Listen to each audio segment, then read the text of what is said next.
este jueves. Durante el día, los hechos y sus consecuencias marcan la noticia. Nosotros te ofrecemos las herramientas para comprenderlo. El contexto informativo con visión latinoamericana. Edición central. La noticia más allá de lo que otros pueden ver. Telesur. La señal informativa de América Latina.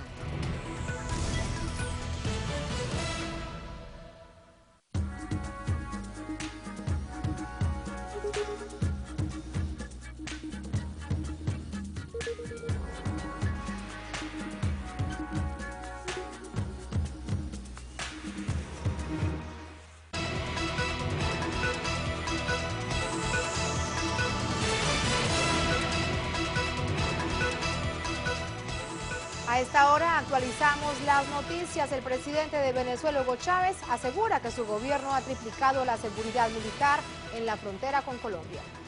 En otros temas, sindicatos bolivianos manifiestan su apoyo al gobierno de Evo Morales y anuncian que defenderán la democracia en el país. El presidente destituido de Paraguay, Fernando Lugo, no asistirá a cumbre de Mercosur. La Organización de Estados Americanos enviará misión a Paraguay para evaluar su situación política de ese país. Y la OTAN califica de inaceptable la destrucción de un avión caza turco en la frontera marítima con Siria.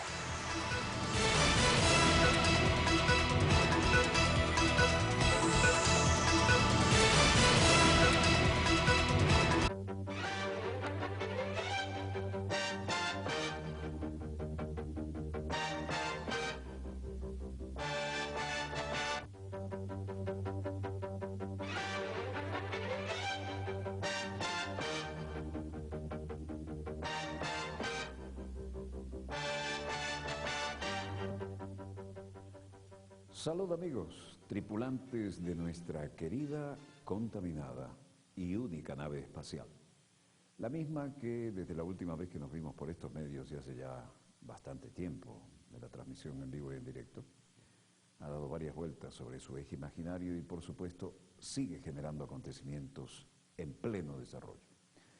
Como ustedes saben, estuvimos varios días de trabajo intenso, intensísimo diríamos, en Belarus y por supuesto el primer mandatario de esta nación que acaba de visitarnos en una muy fructífera oportunidad, con la agenda bilateral tiene repercusiones al presente y al futuro cercano y lejano.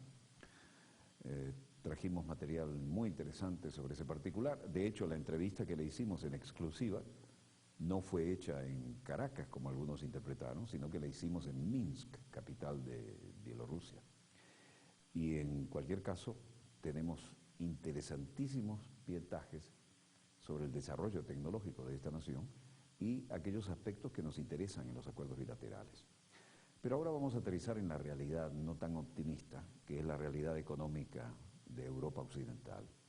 Y fundamentalmente, el dramático escenario en el que se mueven países como Grecia, Italia, España, Portugal.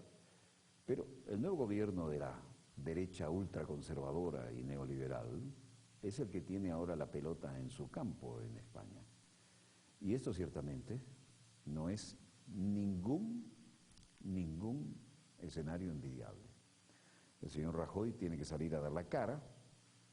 De alguna manera hay que hacerlo, porque además no es solamente la opinión del gobierno, es qué hacen las calificadoras de riesgo, que han desdibujado totalmente aquella pretendida solidez de la banca española. De los 20 y tantos que le rebajaron las calificaciones, solamente 7 se han salvado de esta, pero están en un ala y una plegaria, ¿no? Pero dejamos que sean los acontecimientos en pleno desarrollo los que hablen per se y veremos lo que ha ocurrido no solo en los últimos días, sino las informaciones que en una continuidad temática van a mostrarnos lo que ocurrió hoy. Y desde luego los símbolos, ¿no? Y desde luego también los que tienen que dar la cara por haber ganado las elecciones y encontrarse ahora sin soluciones, después de haber criticado a los gobiernos anteriores, que tampoco es que fueran mejor que estos, ¿no? Pero en fin, La ideología neoliberal campea por sus fueros y los resultados están a la vista. Es un absoluto fracaso sin eufemismos. Bruselas ahora está preocupadísima por la situación de España y dice que vigilará los progresos entre comillas, ¿no?, en el plan de ajustes en España. Ya saben lo que significa un plan de ajuste neoliberal, ¿no?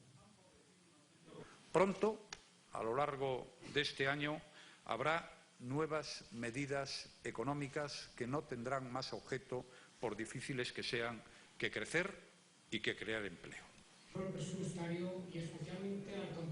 Todo esto es una expresión de buenos deseos, porque lo que viene es horrible, ¿no? Ya lo ha dado a entender él mismo. Los mercados exteriores siguen ofreciendo oportunidades que hay que seguir.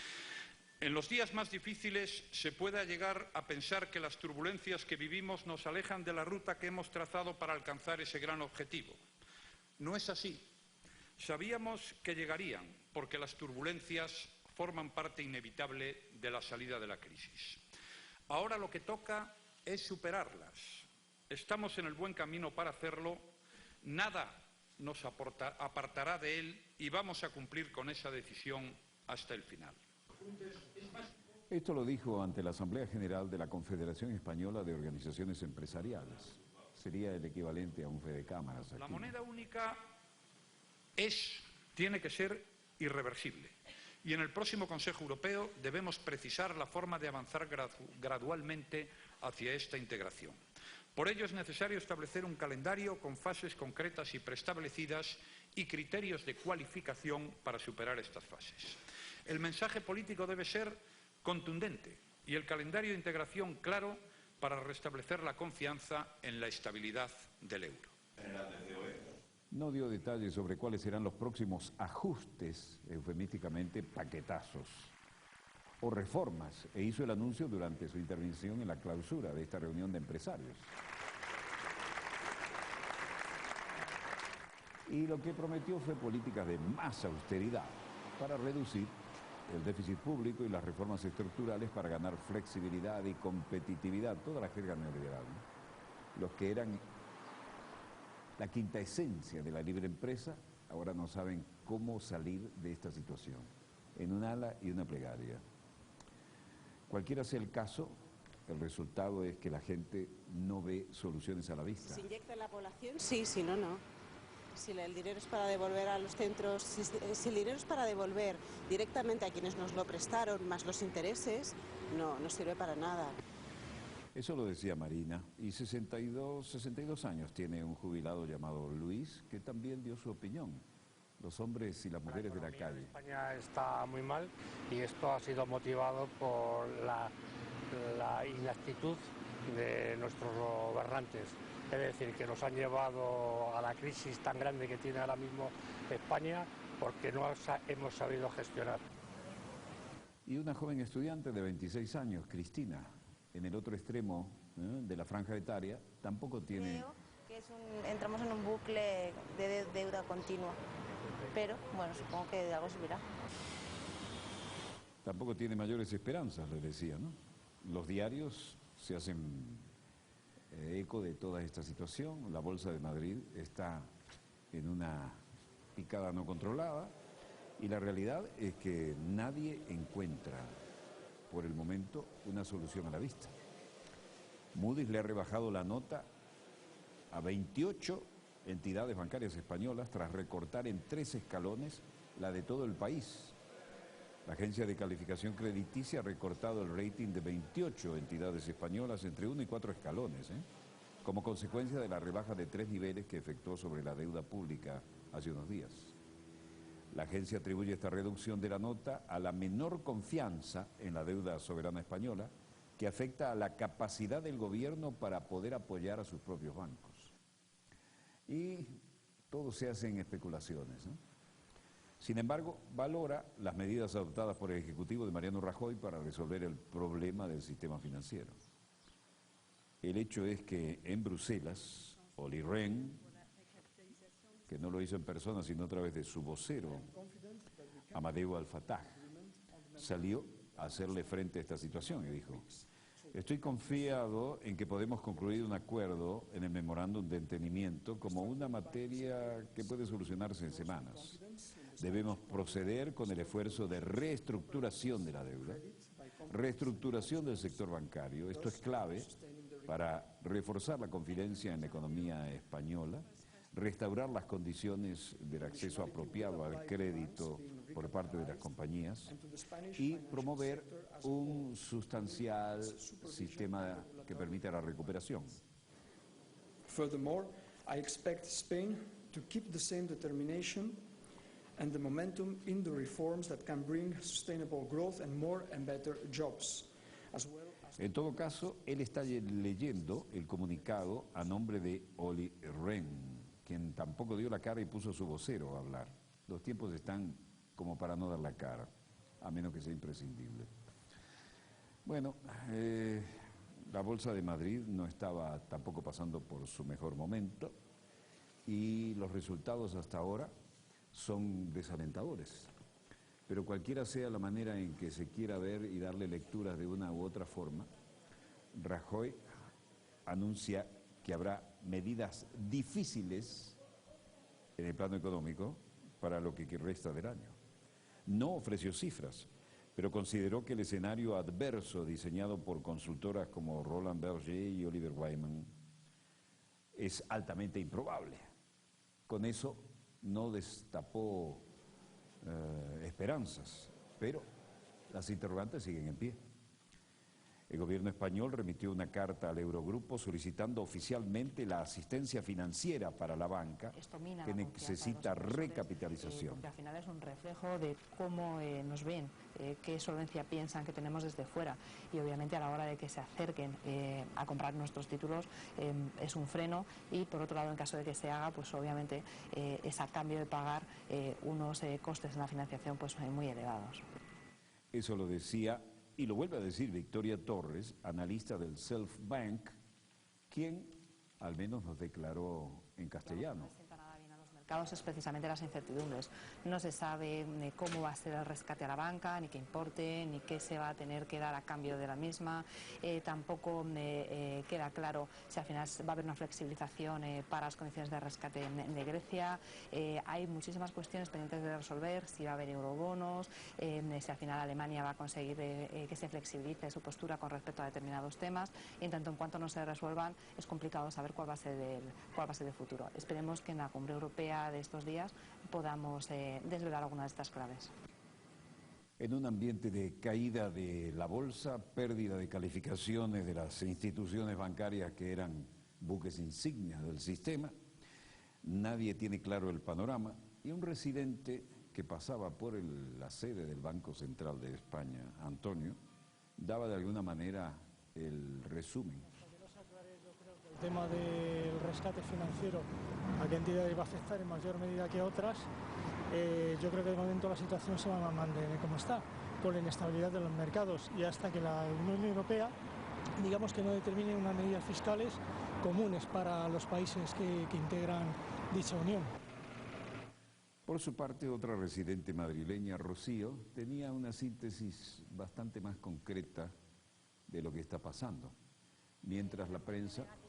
Obviamente se está viviendo y todo el mundo vive ahí un ambiente de tensión y a corto plazo todo el mundo no espera que la situación mejore, desde luego. Eso es lo que se está viviendo, o sea que mal. La prensa, en cambio, se hacía eco de la caída de calificación en las principales instituciones financieras. Sí. Moody's dijo, solo salva del bono basura a 7 de los bancos españoles y le rebajó contundentemente la calificación a otros 28.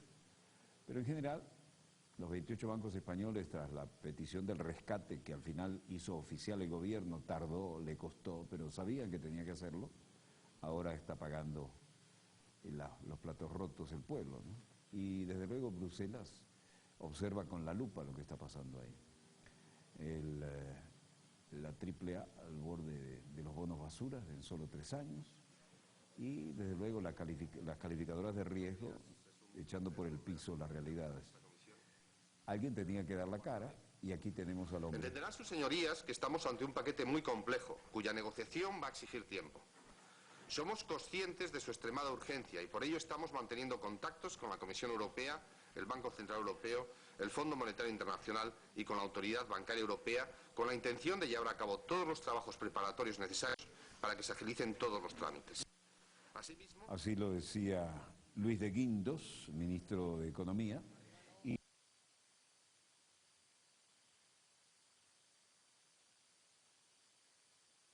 optimista, y todos trataban de ajustarse a un texto preestablecido, sin improvisaciones, dada la delicada situación por la que atraviesa la economía española. En cualquier caso, no hay ninguna sensación de optimismo y Bruselas dice que vigilará muy de cerca los progresos que en materia de ajustes ha prometido hacer España. De manera que esto no es precisamente una foto de familia, ¿no? Es una foto de los que comparten el trago amargo y de alguna manera tratan de darse respaldo.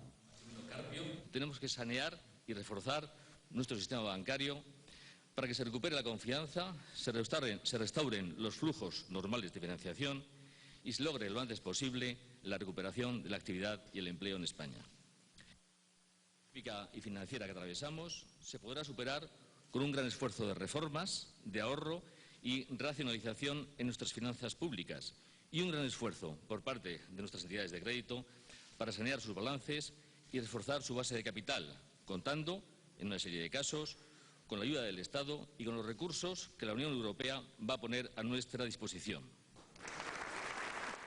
Eso a partir de que al fin asumieron la necesidad de pedir auxilio. Y el auxilio viene, y los costos sociales también.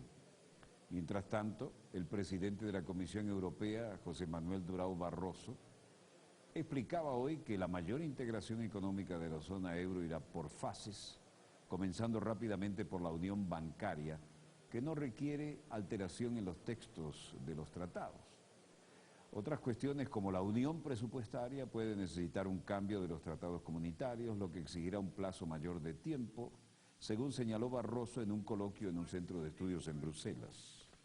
Achieved through European construction over the last 60 years. Faced with this stark reality, standing still is not. Barroso presentó los principales elementos del informe que ha elaborado junto con el presidente del Consejo Europeo, Herman Van Rompuy, para la cumbre comunitaria del próximo jueves y viernes. El documento divulgado hoy pide avanzar hacia una mayor integración financiera, presupuestaria y económica que incluyen un mayor control sobre los presupuestos, los eurobonos a medio plazo y un tesoro europeo a largo, así como un fondo de rescate con algo más de poderes. Barroso dijo también que la unión bancaria puede lograrse rápidamente, sin cambio de tratado, como dijimos, y señaló que este elemento es necesario, porque la crisis ha revelado crudamente el nivel de la insuficiente coordinación de la supervisión bancaria. Este punto requiere más coordinación en la política fiscal y un enfoque europeo mucho más fuerte en asuntos presupuestarios, dijo Barroso. Sin embargo, reconoció que algunos países no están listos para un cambio de tratado.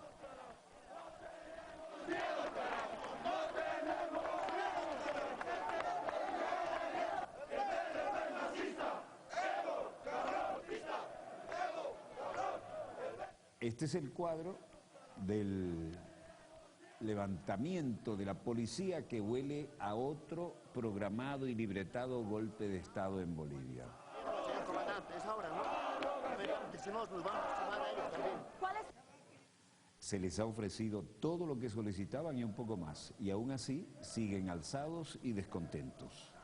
Esto huele a una mano peluda y un plan maestro detrás. Luego de Paraguay sería Bolivia, dos centros geopolíticos geográficos. Los policías amotinados reprimen manifestación de apoyo al gobierno que no quiere que esta gente venga a alzarse contra el primer gobierno realmente nacional y popular. Y ahí están reprimiendo a su propio pueblo, pero por cuenta propia.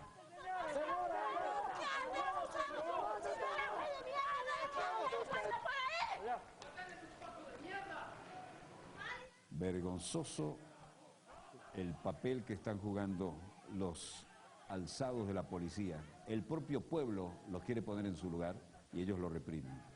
Los incidentes comenzaron a promediar a las 9:30 de la mañana en las inmediaciones de la Plaza Murillo. No vamos a aceptar el acuerdo porque no fue consensuado, dijo el policía Pascual Llanos, representando a los policías en huelga que ni siquiera dan la cara, ¿no? Pero el caso es que hoy realizaron esporádicas manifestaciones de apoyo al gobierno que se enfrentaron abiertamente, ya vimos las damas, ¿no?, con los policías, quienes tomaron los accesos a la Plaza Murillo. A ese lugar llegaron con un contingente policial fuertemente armado, gritando como consigna, oigan la consigna, ¿no?, motín policial. Esto no es casual y el momento tampoco es aleatorio. Según las autoridades de gobierno, la persistencia del motín configura un escenario de golpe de Estado y convocó a la población a defender la democracia. La población se ha alzado contra su propia policía porque saben que están jugando muy sucio a un gobierno que al fin se acordó de los pobres y de la clase trabajadora. La persistencia del motín configura un escenario de golpe de Estado, dijo el gobierno. El ministro de Gobierno, Carlos Romero, reveló la existencia de comunicaciones entre los policías amotinados que convocan a preparar bombas Molotov para hacer frente a una eventual acción de los militares. Podemos ingresar cuando queramos. No es aquí que se oculte el comandante. Lo que estamos pidiendo es nosotros un salario justo, nivelación y la denuncia del comandante, que se pronuncie, que sea bien hombre y diga yo me voy, listo, solucionar el problema. El gobierno le dio todo lo que pedían y aún así siguen desestabilizando. Los amotinados demandan mejoras salariales y la anulación de un reglamento que sanciona la corrupción policial. La policía es considerada en Bolivia una de las instituciones más corruptas. Y aparece el vicepresidente y dice: la trama conspirativa que se está poniendo en juego. Valoramos a aquellas personas que a nivel internacional se están pronunciando en contra de estos aprestos golpistas, ¿no? Y lo que estamos haciendo aquí es dar más información muy concreta, muy real, sobre estas intencionalidades. García Linera denunció el asedio político de los policías golpistas al Palacio Presidencial. El vicepresidente denunció que policías de baja graduación, liderados por exoficiales vinculados a partidos políticos o con un marcado pasado político, impulsan a un motín en 5 de las principales 9 ciudades de Bolivia e impiden el trabajo de las instituciones del Estado y se han permitido asediar el Palacio de Gobierno. Juramentación en Asunción. El tristemente célebre Federico Franco se juramenta luego de un golpe ya consumado. Con fidelidad y patriotismo los cargos de ministros que les confía el gobierno de la... Y juramenta a los nuevos ministros. Lugo protesta, desde luego, y tiene el apoyo de todo un continente. Las leyes prescriben. El nuevo gobierno en uno de los países más pobres de Sudamérica se encuentra con otro golpe, aislado regionalmente, luego de que Argentina, Brasil, Chile, Colombia, Ecuador, Venezuela, Perú y Uruguay retiraran o llamaran a consulta a sus embajadores en Asunción. Sin embargo, el gobierno brasileño dijo que no tomará medidas que afecten al hermano pueblo paraguayo. En el mismo sentido, Uruguay afirmó que no adoptará sanciones económicas. No somos partidarios de las sanciones económicas porque eso lo termina pagando el pueblo, dijo a los periodistas José Mujica. Pero Paraguay se enfrenta a represalias en los entes regionales que integra, como la Unión de Naciones Sudamericanas, UNASUR, y la Unión Aduanera Mercosur. Mientras se juramentan los ministros golpistas y se censura a micrófono abierto y las labores de verdadera vocación social de televisoras como la Nacional, empiezan a sentirse las consecuencias y el aislamiento de esta aventura antidemocrática. El bloque Mercosur, del que Paraguay forma parte junto a Argentina, Brasil y Uruguay, suspendió la participación de representantes del nuevo gobierno y esperan la cumbre que se celebrará el viernes en la provincia argentina de Mendoza. Habla Lugo, el presidente depuesto.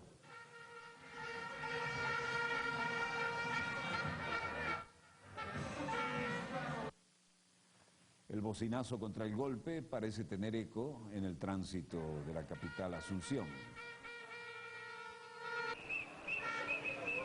Nosotros estamos aquí convencidos de que, más allá del Lugo, nosotros estamos defendiendo el proceso de cambio que iniciamos en el 2008. Y realmente que creo que no está tan bien, ¿verdad? Pero lo hecho ya está y bueno, tenemos que tratar de salir adelante, ¿verdad? A pesar que muchos países están en desacuerdo con todo lo que se hizo, pero ¿qué vamos a hacer? De repente hay que buscar la mejor oportunidad de abrirnos y dialogar, ¿verdad? El nuevo canciller paraguayo José Félix Fernández Estigarribia buscó infructuosamente tomar contacto con sus pares de la región. Dijo que ni siquiera el diplomático que quedó a cargo de la Embajada de Argentina en Asunción le atendió el teléfono. Ahora están sintiendo el costo de esta aventura. He llamado al encargado de negocios de Argentina y tienen órdenes de no contestar el teléfono todavía. Quien sí dio un paso al frente y comenzó a declarar fue el presidente depuesto, Lugo.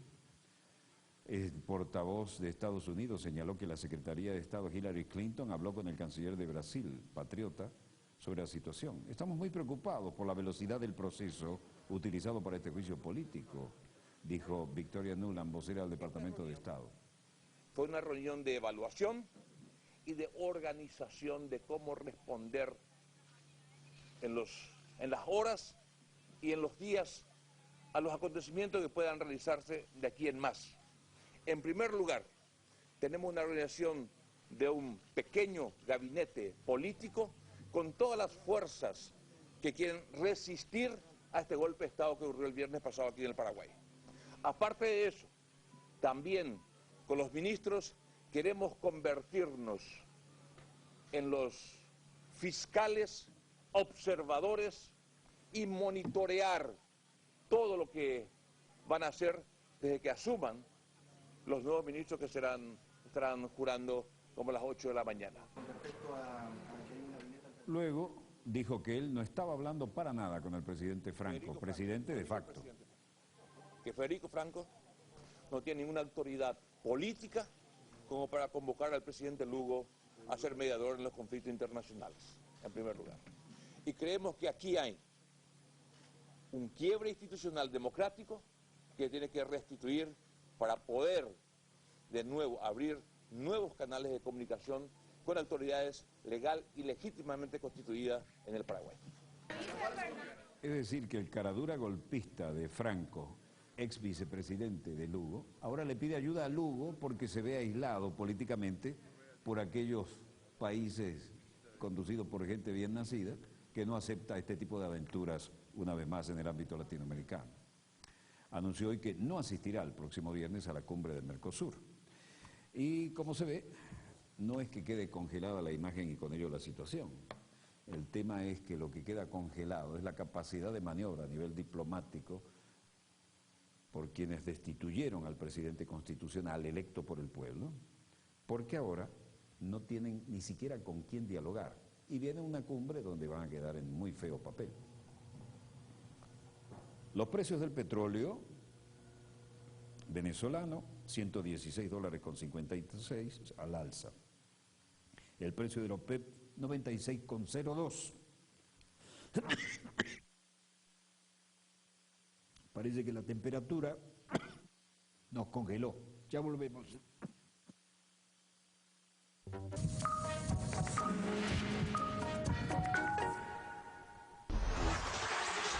Cada semana en Telesur. Un espacio para ver y volver a ver las noticias más importantes de la semana. Miles de personas se movilizaron en las principales ciudades. El gobierno de Argentina anunció la nacionalización de la petrolera YPF. Los estudiantes en Chile, los indígenas en Bolivia y la sociedad civil en Colombia. Síntesis. Sábado y domingo por Telesur. Telesur, la señal informativa de América Latina.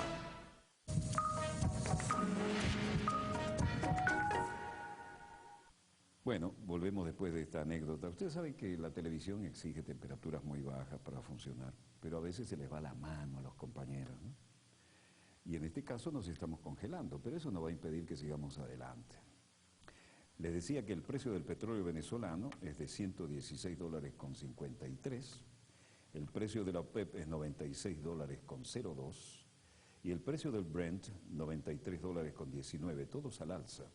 Y el West Texas también al alza, $79.51.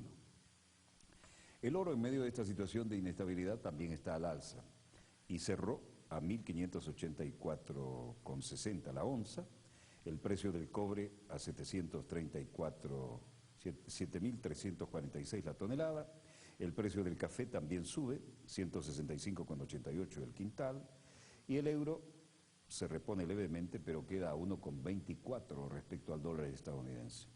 Bueno, esta es la realidad de los mercados en lo que nos interesa, pero lo que sí nos interesa mucho es la gestión brillante, como de costumbre, del ex canciller y nuestro representante permanente ante la Organización de Estados Americanos, Roy Chatterton, quien en la tristemente célebre Organización de Estados Americanos en Washington se hizo presente hoy e hizo valer en eso que tantas veces, como para que se transformara en lugar común, se le ha llamado el Ministerio de Colonias de los Estados Unidos, una posición vertical y clara en representación de la República Bolivariana de Venezuela sobre la situación en Paraguay. Veamos los acontecimientos en pleno desarrollo. Como de costumbre hemos modificado la segunda parte de nuestro programa para adaptarnos a esta realidad. Y esta realidad es que hay que mostrarles las posiciones contundentes que están asumiendo aquellos que tienen vergüenza histórica y formación y valores que no tienen nada que ver con lo que le estaban haciendo el juego en la tristemente célebre Organización de Estados Americanos, con el no menos tristemente célebre secretario general Insulza, a esta dramática situación que vive el hermano pueblo de la República del Paraguay. Así las cosas, allí dejó los puntos en claro, como de costumbre, en forma brillante, nuestro embajador Roy Chatterton. Y eso es lo que queremos compartir con ustedes, porque ciertamente esta sesión tiene que dejar claro los puntos sobre las CIES. Ahora tenemos distintos caminos que Insulza, siempre insulso. que nos pongamos de acuerdo pronto en la forma de hacerlo para contribuir a que Paraguay, algunos dirán retorne, otros mantenga, bueno, no quiero entrar en usar palabras que se puedan prestar interpretaciones, pero para que Paraguay camine con normalidad interna y en sus relaciones internacionales hacia el periodo electoral que paradójicamente le corresponde efectuar dentro de apenas 10 meses, lo cual hace agrega una situación también especial a esta crisis. Creo que es lo primero lo que nosotros tenemos que tomar como organización, ya ocurridos los hechos, sin perjuicio de hacer un análisis muy profundo de los contenidos jurídicos y políticos de lo que ha pasado, actuar muy pronto para tratar de establecer o generar un clima que permita que este muy querido país, como digo, fundador de nuestra organización, pueda actuar dentro de ella con la mayor normalidad y que en ese país las elecciones del próximo año se lleven a cabo adecuadamente. Muchas gracias, presidente. Gracias, señor secretario, por su informe. Ofrezco la palabra al embajador Denis Moscada de la representación de Nicaragua.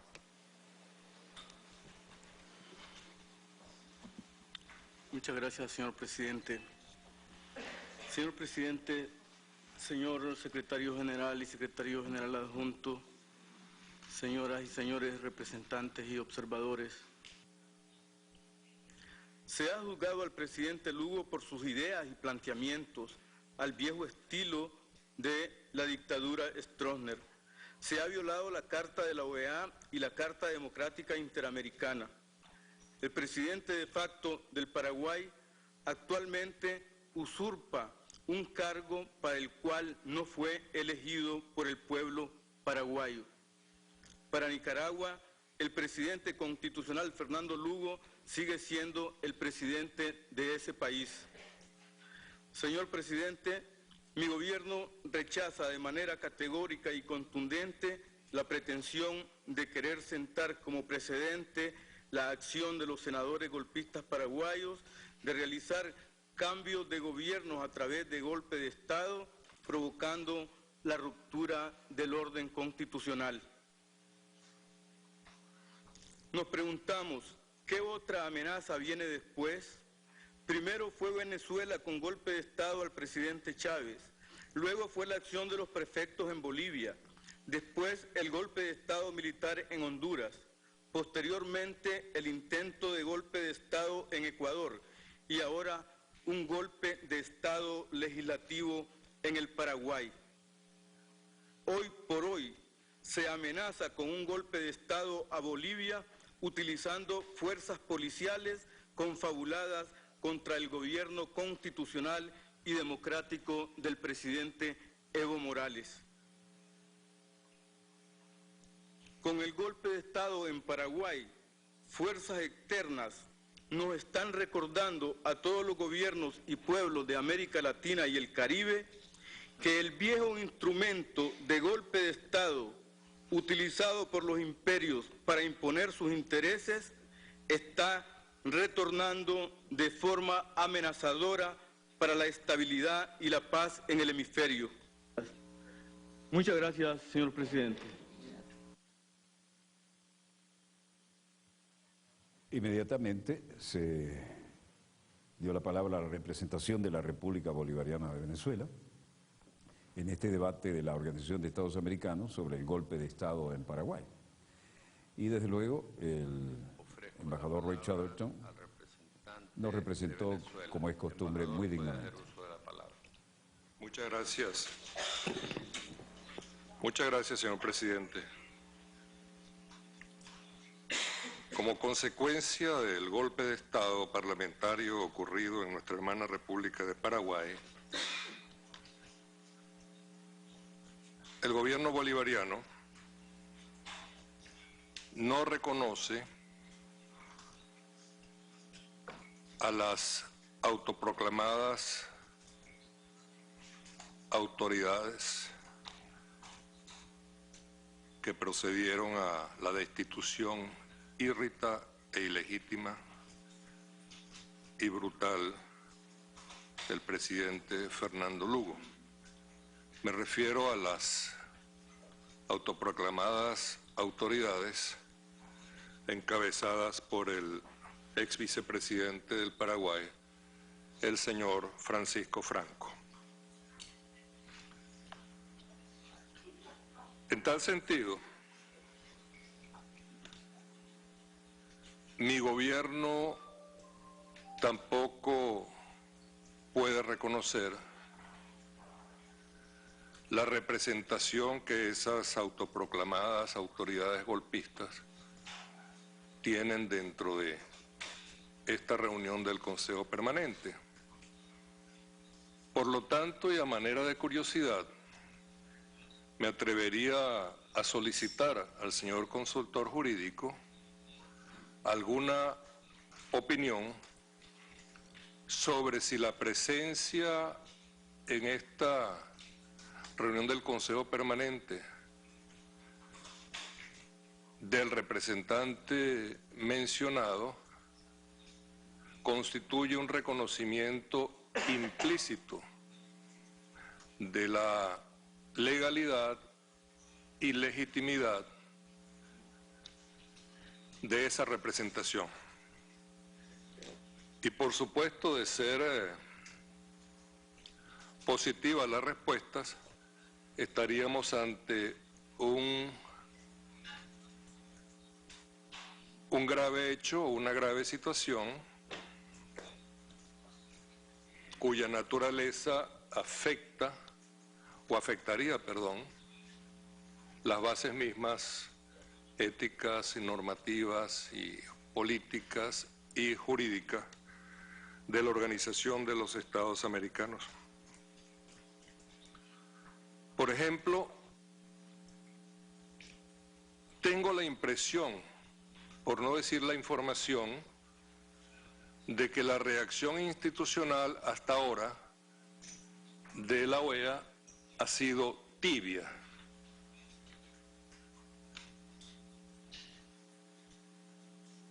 Como respuesta tímida a las consecuencias del circo que se armó en el Parlamento paraguayo.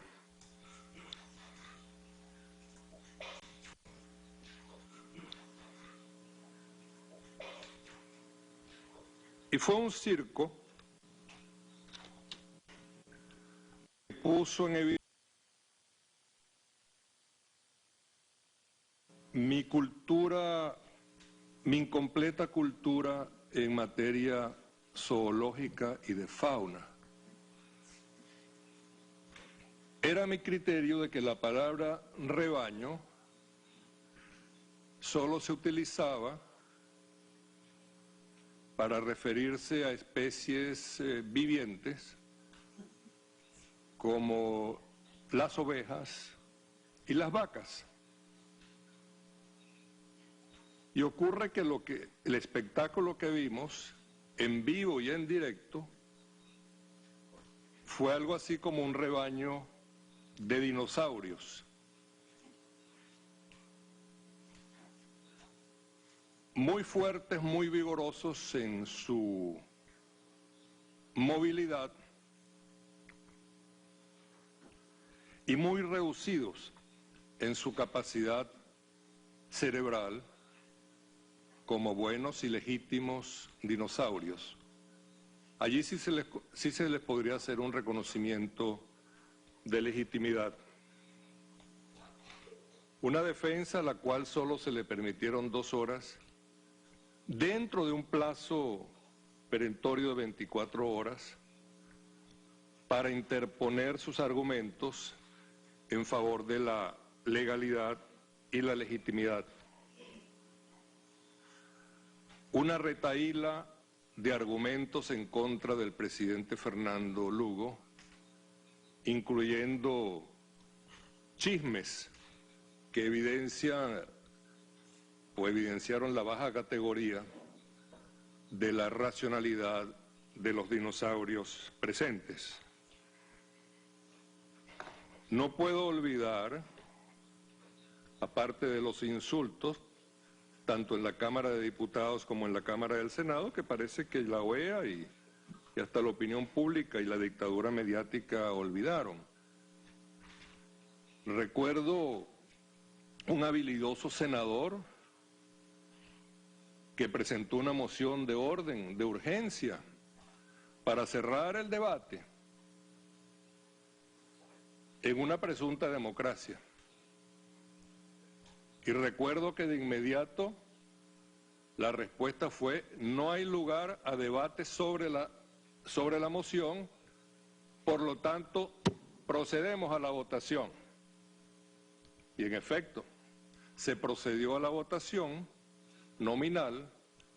Esto para que no lo olvidemos, cada senador, evidentemente una mayoría, hablando por la condena del presidente Lugo, y de pronto un corajudo senador se atrevió a pronunciar unas palabras en favor del presidente Lugo y el micrófono le fue cortado.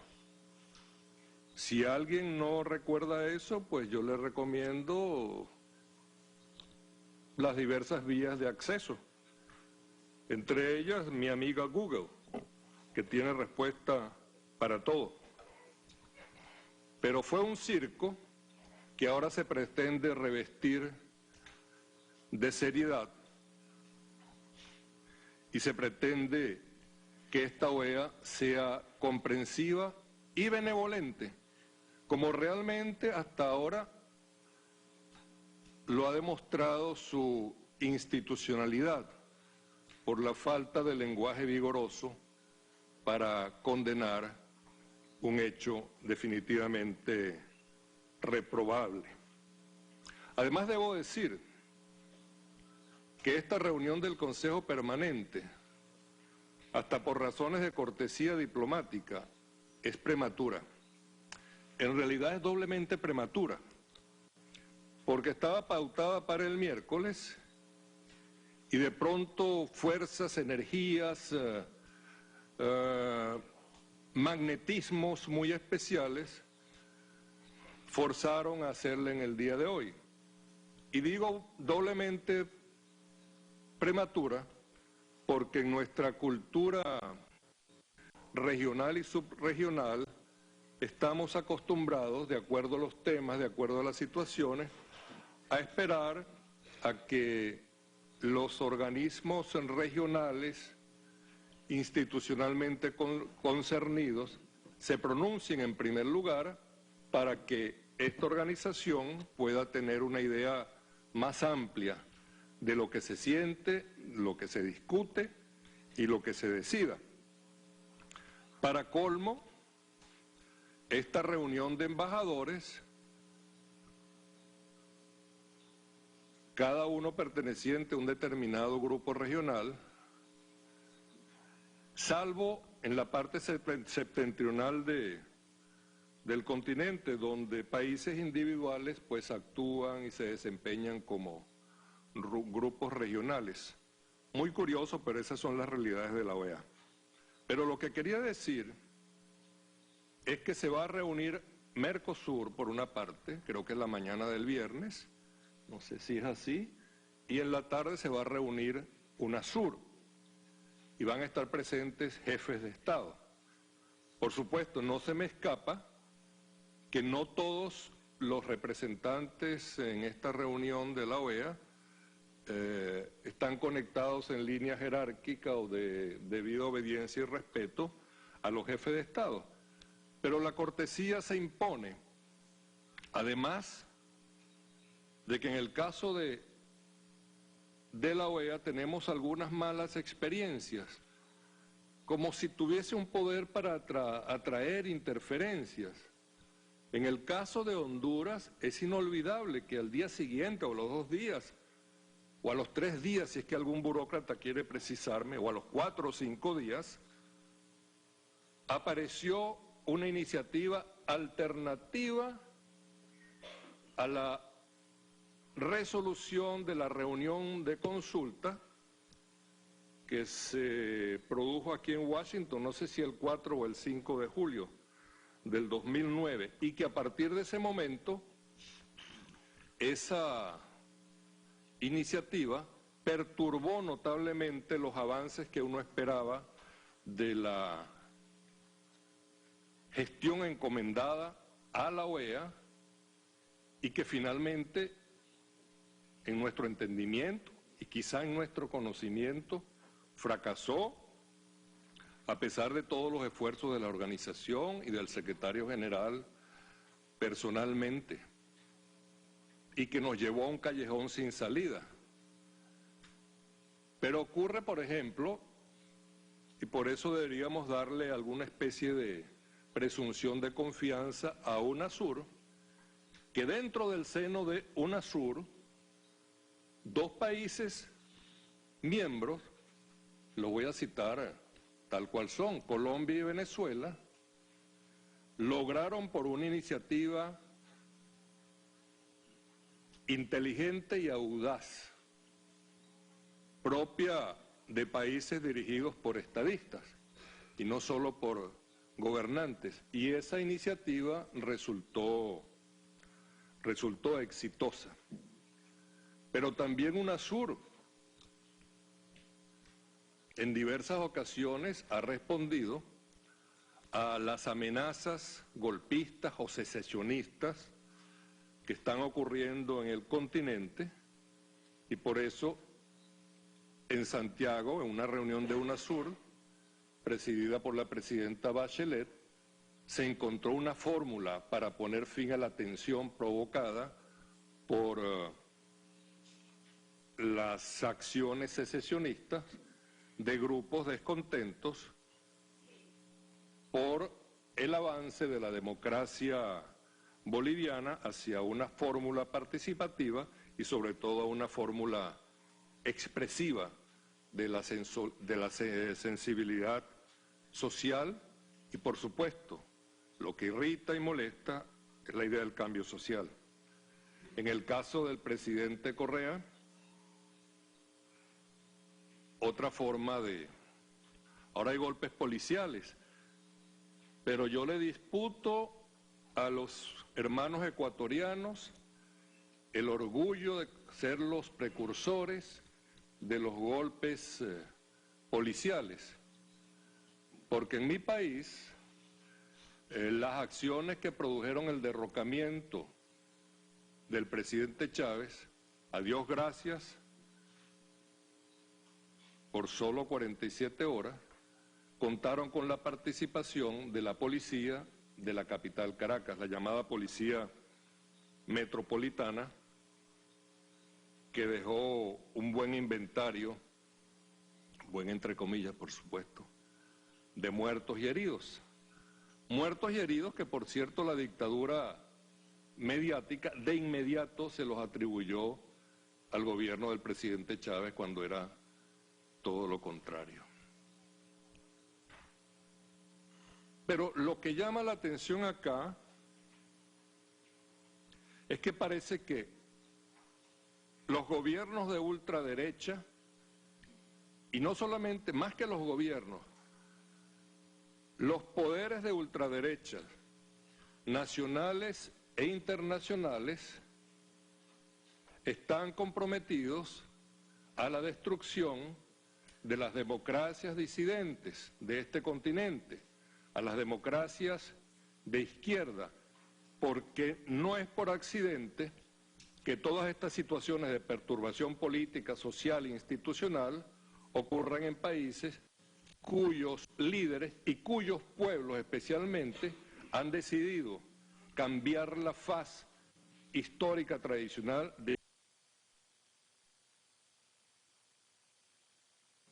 y de falsas democracias que se habían desarrollado a lo largo de los tiempos. Entonces ahora tenemos un golpe parlamentario en Uruguay y lo repito insistentemente,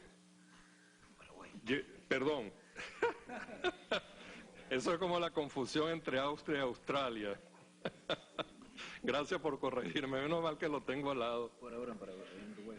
Entonces, no, entonces lamentamos especialmente que un país tan sufrido históricamente como Paraguay, tan oprimido en tantas ocasiones, y al mismo tiempo tan heroico y tan valiente, haya sido sometido a esta experiencia.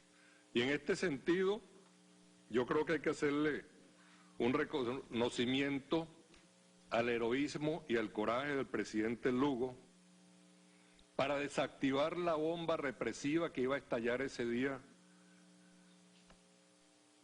en diversas poblaciones del Paraguay, al aceptar en el momento más tenso la decisión, pero que ahora afortunadamente recoge como debe ser y va a encabezar la resistencia en su país.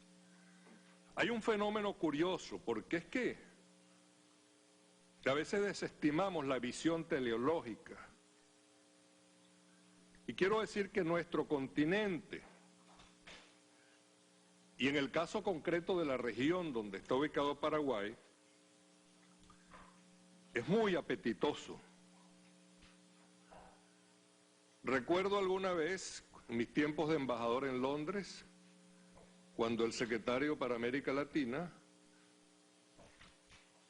con quien pude hablar acompañando al ministro de Ambiente de Venezuela, dijo: las próximas guerras serán por el agua y la energía.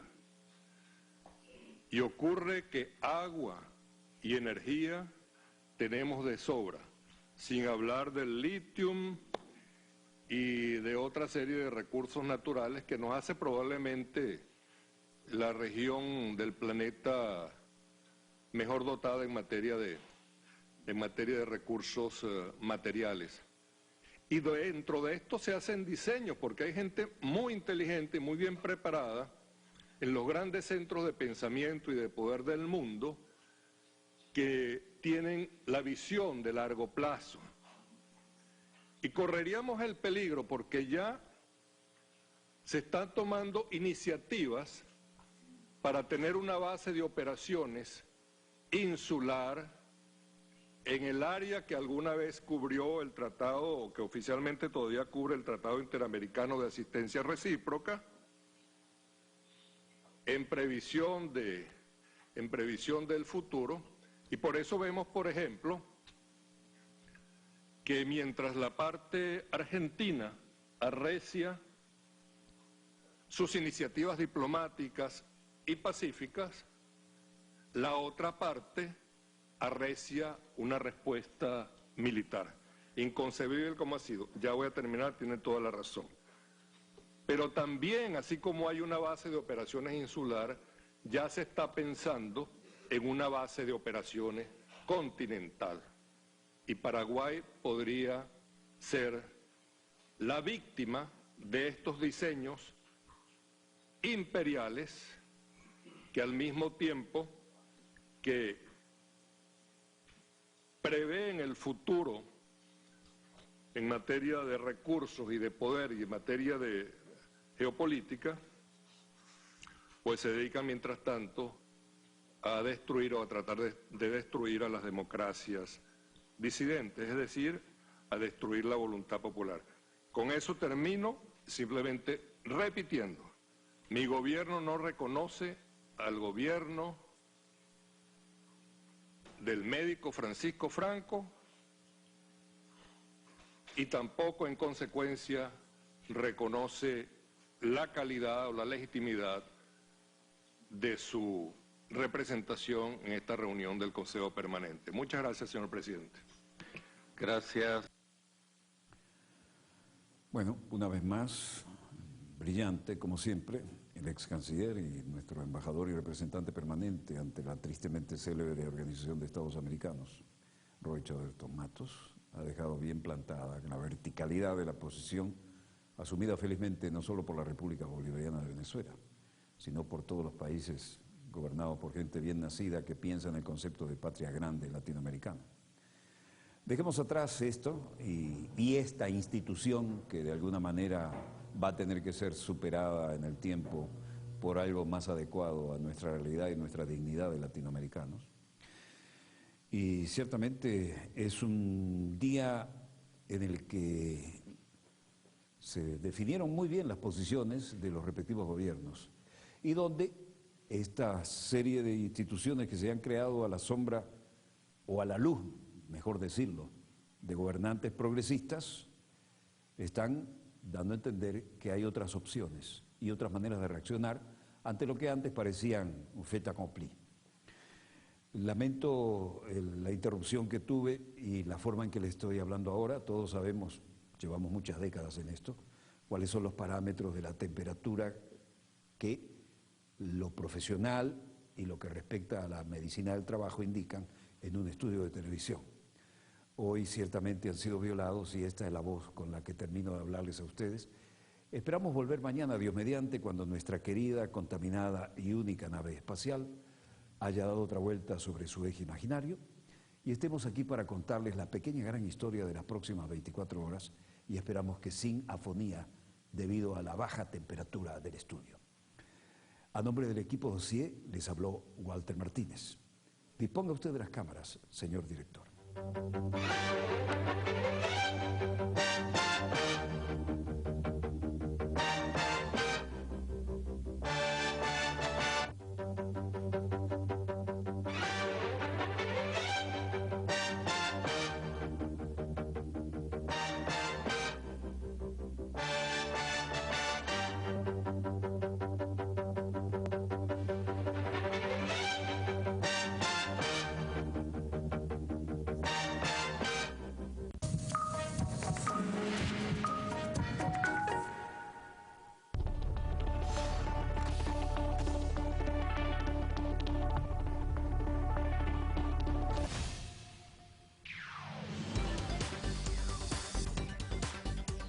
Más noticias, más conexión, más interactividad. La agenda informativa de América Latina más completa llega renovada. Agenda abierta en sus 2 emisiones de lunes a viernes, solo por Telesur, la señal informativa de América Latina. Rolando Segura, periodista y corresponsal en destacadas coberturas informativas, se traslada a Venezuela para abordar desde adentro el tema la diversificación de la producción en la economía venezolana. Se quiere impulsar un nuevo modelo de empresa. Un proyecto social.